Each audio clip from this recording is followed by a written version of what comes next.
In a cave outside Beijing, a team of scientists is holding a foot bone that is 40,000 years old, and they think it's lying to them. It's too thin, too fragile, almost dainty compared to every other foot bone from that era. Every human before this one had thick, sturdy toes built for a lifetime of bare ground. This one didn't, and that single bone is about to unravel something we assumed was permanent, the shape of the human foot itself. Here's what most of us assume. Feet are feet, 10 toes, an arch, a heel. Fixed by evolution millions of years ago, the same for every human who's ever lived. We treat shoes the way we treat a phone case. Something you put on a device, not something that reaches inside and changes it. That assumption is wrong, and the proof was sitting in a drawer in a museum for over a decade before anyone noticed. The bone belongs to a skeleton called Tianyuan, one of the oldest modern humans ever found in East Asia, dated to roughly 40,000 years ago. Anthropologist Eric Trinkus noticed something odd. The leg bones were as thick and robust as you'd expect from a hunter-gatherer who walked constantly. But the toe bones, specifically the smaller toes, were noticeably slimmer than those of earlier humans who'd gone barefoot for millions of years and had thick, sturdy toes. That mismatch is the whole mystery. Thick legs, thin toes. Why would one part of the body look like a marathon runner's and another look almost delicate? When you walk barefoot, your middle toes curl into the ground on push-off, gripping for traction, and that repeated stress builds thicker bone. But wearing even a simple shoe changes the mechanics. Push-off shifts almost entirely to the big toe, and the smaller toes stop working nearly as hard. Less stress, less bone growth, slimmer toes. Trinkus had a blunt way of putting it. Modern humans' shoe habit gives us wimpy little toes, while a lifetime barefoot builds sturdier ones. So Tianyuan's thin toes weren't a birth defect or bad luck. They were evidence, though the earliest sign anyone has found of a human being habitually wearing something on his feet 40,000 years ago. This means footwear is old, far older than any surviving shoe. The oldest actual leather shoe ever recovered, maybe found in a cave in Armenia, is only about 5,500 years old.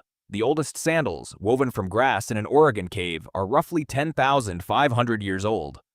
Both are museum marvels. Neither is close to the real starting point.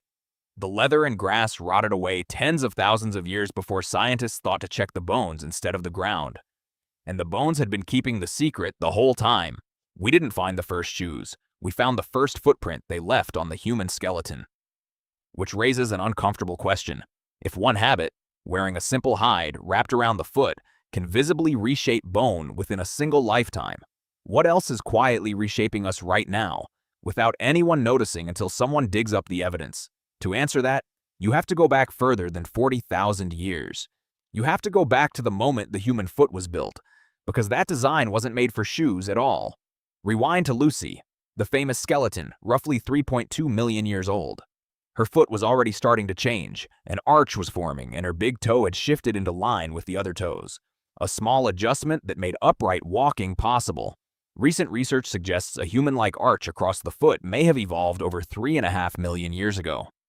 Over 1 million years before our own genus even existed. That arch is part of why human feet are stiff and springy, while a chimpanzee's are flexible and flat. And stiffness turns out to be the secret to walking upright at all. For over 3 million years, that arch was fine-tuned by nothing but bare ground, bare rock, and bare survival. Then, in a geological blink, we started wrapping it in leather. Here's where it gets personal. Researchers comparing modern populations who walk barefoot against those who wear shoes have found real structural differences. Barefoot populations tend to have wider feet, stronger arches, and fewer deformities. Meanwhile, some scientists argue modern feet have grown smaller and narrower over recent generations, partly from habitual footwear restricting natural movement, and partly from simply moving less, sitting at desks instead of walking or running outdoors. Bunions, hammer toes, weak arches, chronic foot pain, that normal ache after a day in stiff shoes. Much of it may not be inevitable at all. It may be the accumulated cost of a several thousand-year-old habit still running its experiment on a body designed for open ground. This is where the minimalist shoe and barefoot running movements of the last 20 years enter the story. Not as a fitness trend, but as the modern chapter of a very old argument. To be fair to the science, this part is genuinely debated. Some researchers champion minimalist footwear as a return to natural foot function. Others point out that feet adapted to modern shoes for a lifetime can't simply switch back without real injury risk. The Tianyuan bone tells us shoes changed us.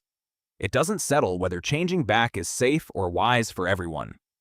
Somewhere in a cave near Beijing, a piece of bone thinner than it should be sat undisturbed for 40,000 years. The oldest surviving proof that the moment we started covering our feet, we started rewriting them. Every pair of shoes in your closet right now is still running that same experiment. Not on some ancient skeleton in a museum case. On you, today, with every step,